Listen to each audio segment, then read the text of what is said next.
สบายดีพี่น้องสบายดียามเช้าสบายดีเปิดทุกคนเนาะ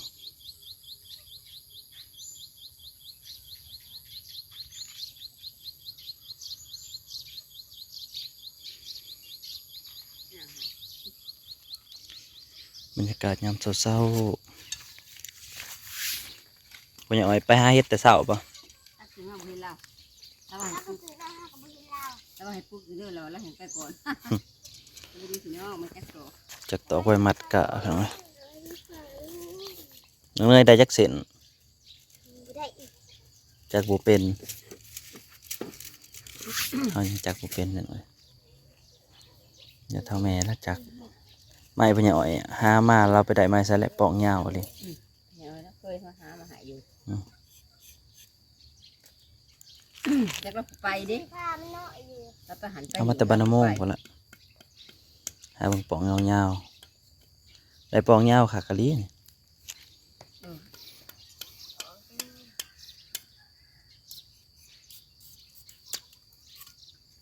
พอดีแล้ว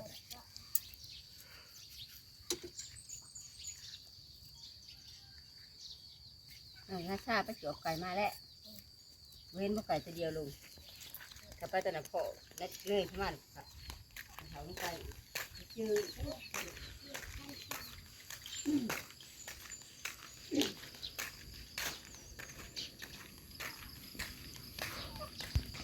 น้ำหมอกลงแห้งเลย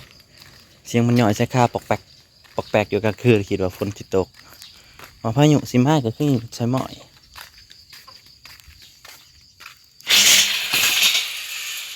จะได้ดำอยู่บ้านนั่นอาทิตย์หน้าฝนเราจะได้ดำก็ได้มันฝนมาตัวปลาพี่น้องเขามากินเนี่ยหาอาหาร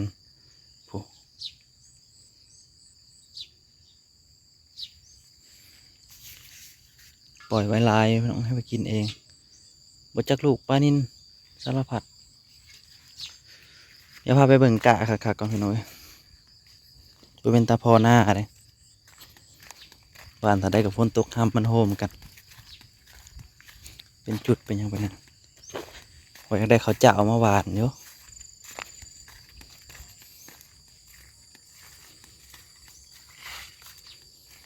แล้วเนี่ยเขาเจ้ามาหวานที่หวานเอาสนให้ใหญ่นะครึ่งหนึ่งเบิ่งลูกกะเอานะเบิ่งลูกพี่น้องเจ้ามันสิพ่อบอเป็นแบบนี้นะเป็นดอนเป็นยังไปนั่นนะฝนกระตกใส่ให้นี่ซีนานี่จักน้อยกะบกงามไปจากออกปีน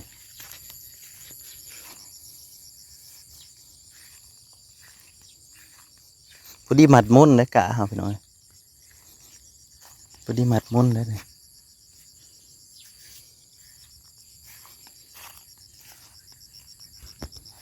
หมอกลงแห้ง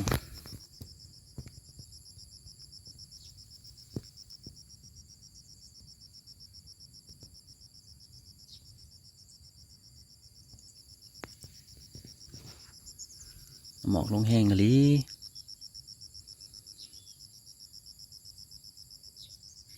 ดูเป็นเขาสูงเราเบิ่งกะแล้วเป็นกะเขาเตี้ยนี่ห่างจะเบิ่งเด้หวานน้ำบ่ฮะนาหน้าไฮหลุมนี่กันเป็นดอนเป็นยังไป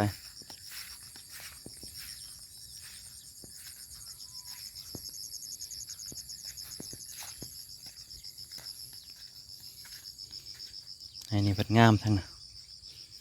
บริวารใส่แต้งเฮิงละบอนนี้นะน้ำถ่วมมันเป็นหลุม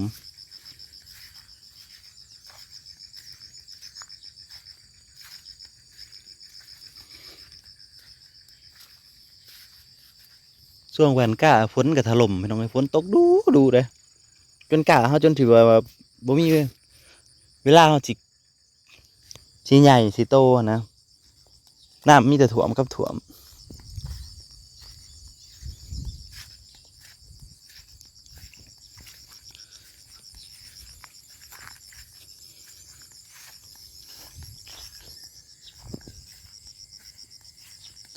เราเบิ่งอีกทีหนึ่งมันสิยาวขึ้นทำไร ราะว่าเฮาบ่ได้ใส่ปุ๋ยอัน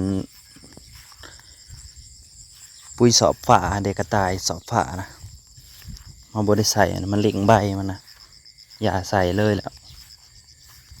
ใส่แล้วมันก็มีแต่ใบงามซื่อ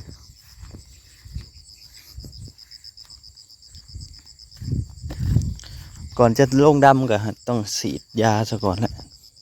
ขาแมลงขานี่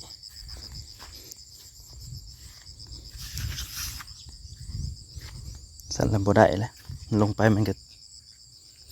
มักติดพยาธิมักเป็นเพีย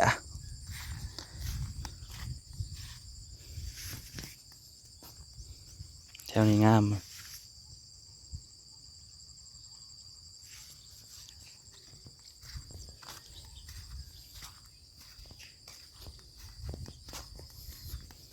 นี่มาจิ้มกันอยู่นี่กะ เป็นหล่องไปเห็นปะผลเห็ดนั่นผลเห็ดมันเป็นหล่องไปเป็นหล่องเป็นจุ่มไปนั่นน่ะ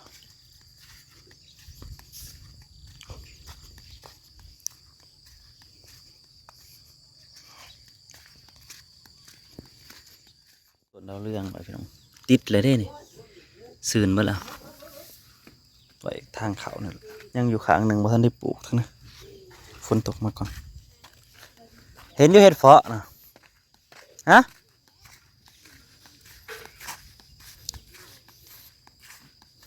เด็กๆกับพาเห็ดเพาะแถวข้างเที่ยงหน้าแล้วพี่น้องเอ้ยเห็ดเพาะ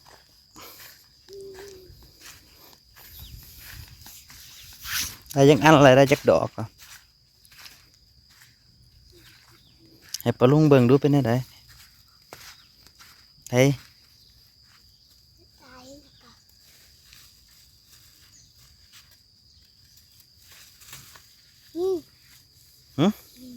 ใช่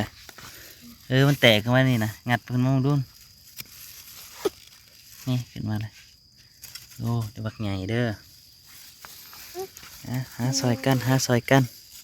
สายเห็นบ่ปลาลุงนี่มันตุนนูนอยู่นี่เอ้าเบิ่งดู ถ้าบุยกระไรแม่ แม่นาลีนูนออกมานี่โอ้มาเด้อ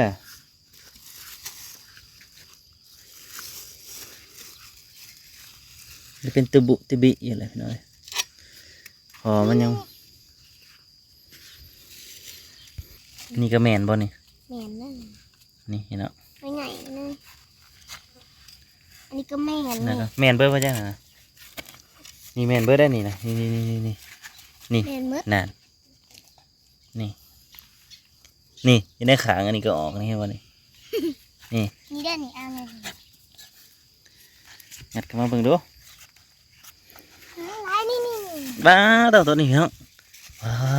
ตัว เสีบริวารน้ำไหลมาสอมาตัวนี้ เก็บ นี่ก็แม่นได้นี่นะพี่มันตีนผู้ดาวพี่ จะเป็นเพาะพี่น้องเอ้ยนี่หนาเทียงนี่ละออกให้กินในหนาเทียงเราไม่ต้องไปไกลดอกเห็ดเพาะทีนี้มันออกลาย สองดอก เนี่ยนี่ แม่นบ่ตัวนี้นะ แน่นน่ะได้เห็นแล้วบ่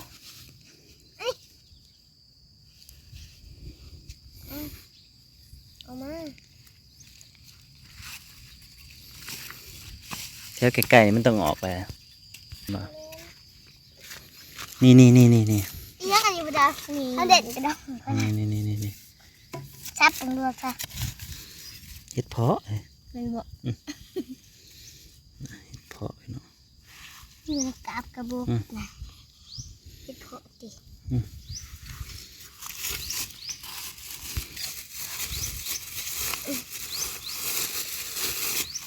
มันออกบ่เป็นจุ่มมันออกเป็นดอกห่างๆไป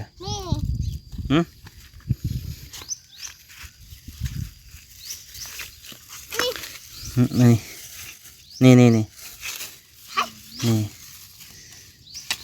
มันออกมาหมด แน่นน่ะ แม่น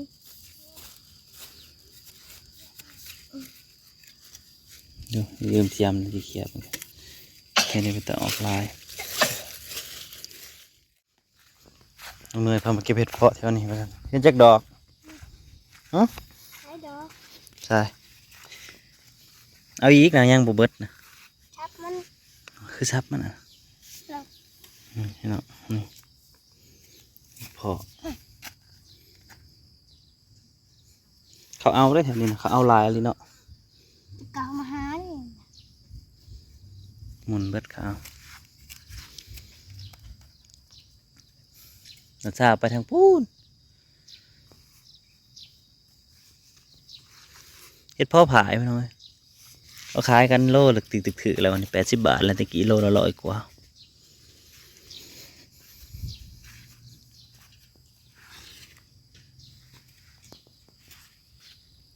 ก็หยานี่พอดาว เฮ็ดเพาะนี่พี่น้อง จะกาวเข้ามาหาเธอแหละ แพะมันอยู่แถวต้นหญ้า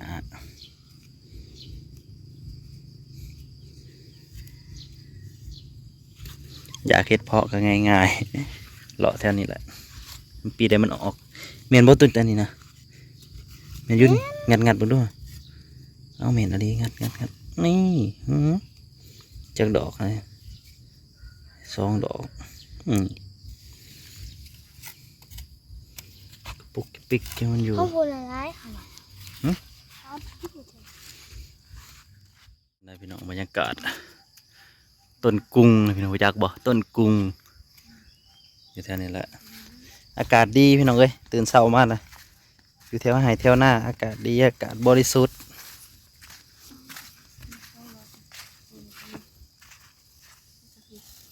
เนี่ยนี่ เพาะ สามดอกก็ได้นี่ เฮ็ดพอผายมันออกลายปีนี้พี่น้อง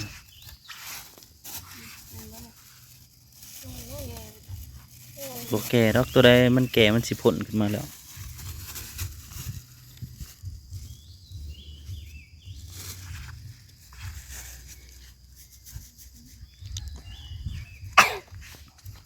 มีใกล้ครัว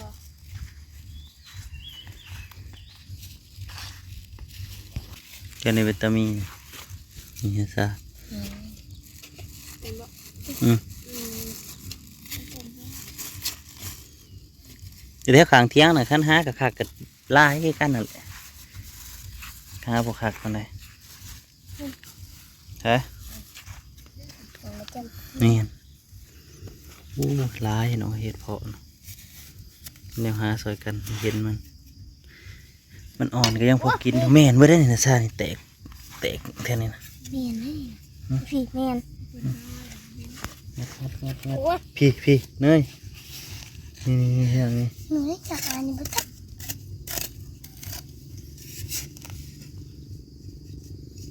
เก็บเห็ดเพาะข้างเถียงนา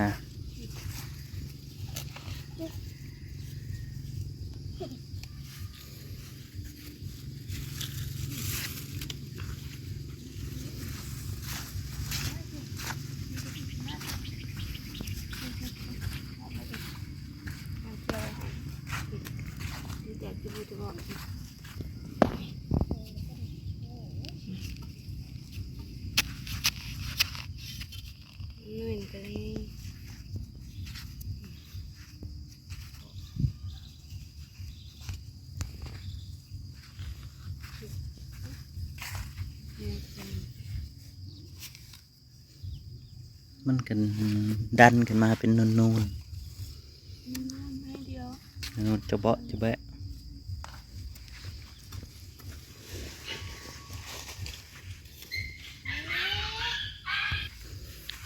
อยู่แถวต้นกุ้งอะไรพี่น้องนี่นะนี่ไม่เห็นเจอ อันนี้จ้ะใช่ไหม แล้วเน่าแล้ววะเนี่ยเน่าแล้วต้นนี่เห็นไหมอยู่แถวหัวหญ้าทำมัน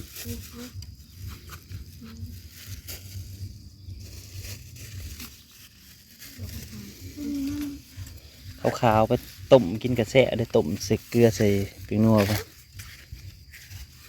แซ่บดี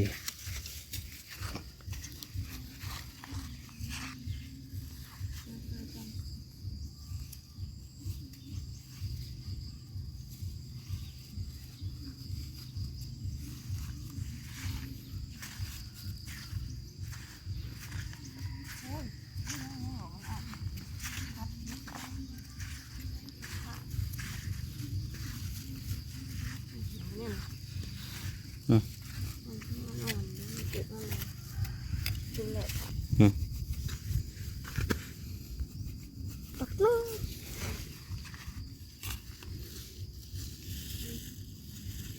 ไงบ่เก็บไปเรื่อยๆพี่น้องพอกันใหม่เด้อขอบคุณอะไรที่มารับชม